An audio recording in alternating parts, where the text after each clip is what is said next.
Alright, what up YouTube? It's the Night Saint here back with another video, and this video is going to be about how emotions are neither good or bad. Uh, this is one of the videos on my list that I just wanted to get off. Yeah, I think growing up, especially in the society that we live in now, people try to push like, let's say the negative emotions, not even negative emotions, the emotions like anger and like sadness are like negative emotions that you shouldn't feel. And these emotions are very just useful. I think I read somewhere that, or I think this something I just made up in my mind. I don't know. Maybe y'all tell me in the comments. I don't know if I heard it, but it's like emotions let you know that you're alive. If you feel something, that's how you know you're alive. Because a lot of people don't feel anything. I think it's one thing I noticed in just my family, just even just peers and just being around people. Period. People just be sedating themselves. They be on drugs. They be smoking weed all day. They be doped up on pills, um, just medications and everything. And a lot of people be like, oh damn, I can't feel nothing. I just feel disoriented. And it's like, and when I did psychedelics, that's how I felt. And that's when I really started to understand, like, damn, this is what people meant when they said that like shrooms are like very low vibrational. And I'm like, damn. And that's how people are.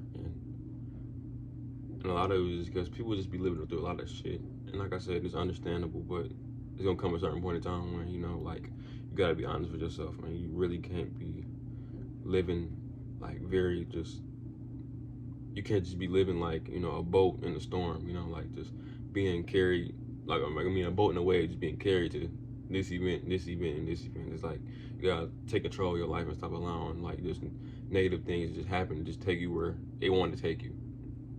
But people really just be living their life just suffering on drugs, and it's like, it's very sad to see. It's very sad to see people suffering, but like I said, that's part of their own journey they got to figure out and go through. But let's say, to get back to the original point, like, all emotions are just neither good or bad, they're just neutral. That's really just depending on the situations. Like, like I said, some people can be laughing and, anger, or they could be laughing or have like joy and like anger, and that could just be them transmuted, or that could just be them like that's how they naturally react. And like I said, and that's when some crazy stuff about to happen. It's like the Joker, like the Joker's laughter is I know in the movies they be saying that's stress, but also it's just like that's like a sign of his uh, chaotic nature. Like I said, he's probably about to do something chaotic if he starts to laugh. But that's just an example. But to even like anger, like, or zeal, I think that people, I don't know if that's true. I ain't even gonna say that example, but like some people are like very angry. I think, let's say people that say angry is like anger is bad, but think about it, like if people want change, people will get angry and it will, spark a positive change inside somebody's life.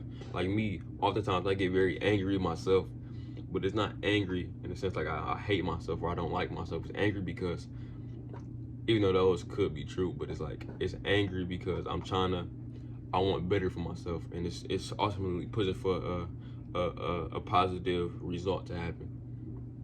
Like, I get tired of myself. I get, like I said, some people it's tears of joy. People be crying. They be so happy that they start crying.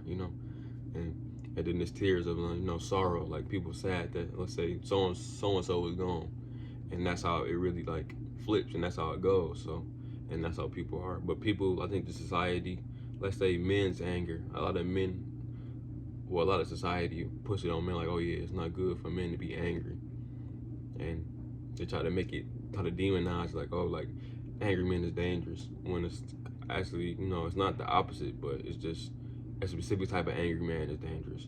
It's one that's very unhinged, and emotionally, man that's just unhinged, period, is very dangerous. An angry man that's, like I said, in touch with his emotions and understands his emotions, and able to have some type of control over his emotions.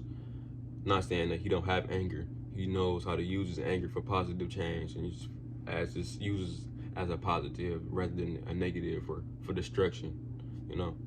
So that's one thing I never really understood. For the longest time, I didn't understand that. Not just because I was a kid, and like I said, nobody really broke it down to me in a good way that really, left a good impression on my mind. But like I said, with reading, just really starting to really just get different perspectives with people, and just also just different perspectives of men explaining it to me, like actual men that's respectable and vital. The title, they made it very clear, like, oh yeah, this is how a man should act with his anger. This is how This is your use of anger. Never discount your anger, because you need, like, every emotion that you have is there for a reason. It's there to let you know what's going on, why it's going on, like the who, when, where, what. It's there for a reason. You need to use it. If I say what I say, you use it or you lose it.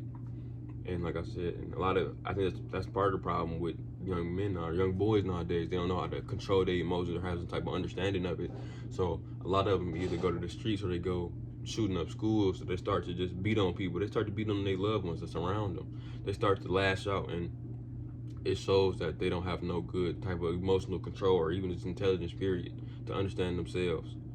So yeah. And for the longest time, I didn't really understand, like, okay, for the longest time, that's where, in my own personal experience, that's where my life went messed up as. I was always thinking that my anger was bad, or the things I run away from was often the times, was something that I was, you know? Like, I was always, for me not trying to act angry, it fueled more the anger that I was pushing down the side to come back up in very violent ways, or just very sporadic ways, or crazy ways that I wouldn't approve of consciously. But since the anger is just growing stronger and stronger, that I push it down, it comes back up, and it comes back however it chooses. Like I said, you don't have a choice when your anger is ready to, express itself. You should express it when it was very minuscule and just very small, but now you're trying to express it. Now it's expressing itself, and you don't like it, and it's causing harm to everybody around you. It's like the idea of just being perfect. You can't be perfect. It's impossible to be perfect if you don't. Being perfect starts with accepting yourself. If you accept yourself as you are already perfect. It's not no work that needs to be done just in that regard. Like I said, of course you can work on your anger, being able to just, transmute your anger, just transmute energy, and being able just to spread it evenly. But if you know how to control your anger, well, if you know how to just accept yourself for who you are, baseline, you are perfect as is. Like I said, everybody has, good things about them. Everybody have bad things about them. The thing you want to do is not limit your weakness, work on your weaknesses so they become strengths. But it's always be something that you're not good at, or it's always be something that you're not good at, and it's always gonna be something that you're bad at. So you just got to be able to accept yourself for what it is. If you work on it, work on it. If you can't, try to find a way that it's not really trying to find a way that your weaknesses aren't, like, exposing your strengths in a way. Like how, let's say in basketball, some people be so good at offense that, like, like they weakness or they defense is like, is lacking, or their defense could be so good. Actually, scrap that. I ain't about to say that. That wasn't a good example. But yeah, your pros and your cons can work against each other. That's also what I'm trying to say. So just be wary of that. But yeah, if you like the video, like, comment, subscribe, and I'll see y'all later. Thank you.